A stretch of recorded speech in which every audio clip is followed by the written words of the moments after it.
I had a very fine teacher at a one-teacher school in northern New South Wales called Mr. Baker.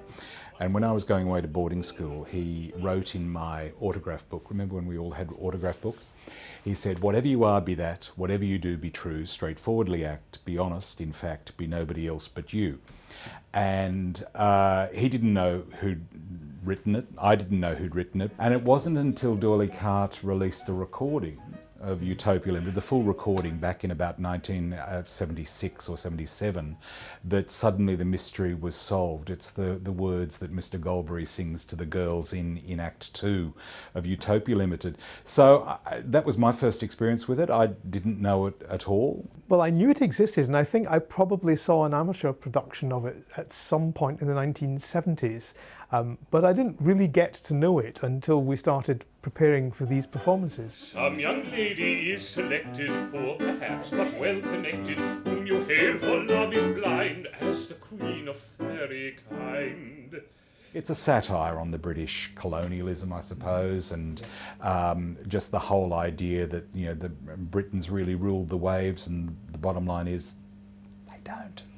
We've been finding out in rehearsals that the text, both the dialogue and the lyrics, are very convoluted and very literary. So Gilbert was firing on all cylinders, and Sullivan's music too is different from a lot of the other pieces. After the Gondoliers, they had a huge falling out, and there was a gap of about 3 years where they barely spoke to one another.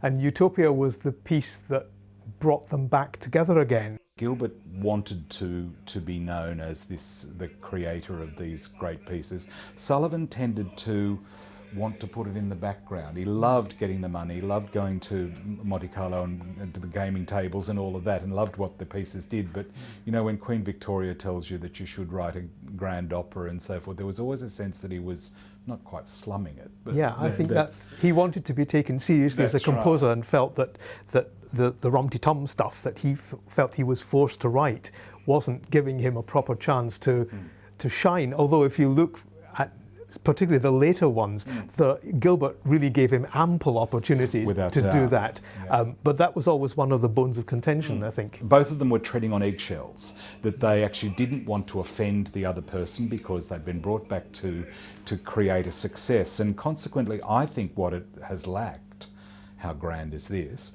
is a sort of editing, really, that editing process that certainly went on with the other ones. Yes. Cheekily, I think we've taken out some of those longueurs. Why not? I hear you cry. And I think it's basically created a much more vibrant and certainly more succinct work. We haven't updated it, we haven't modernised it, we haven't changed anything. We've just snipped here and there.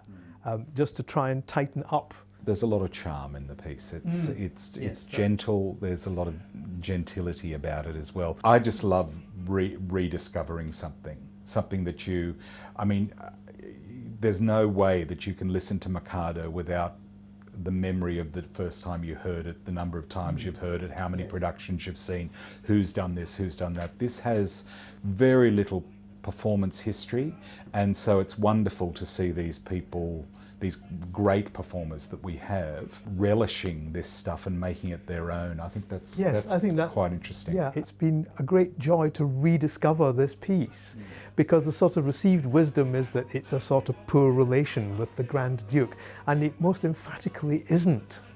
It really is well worth doing and seeing and hearing on its own. So it's nice to be able to bring this piece to our audiences.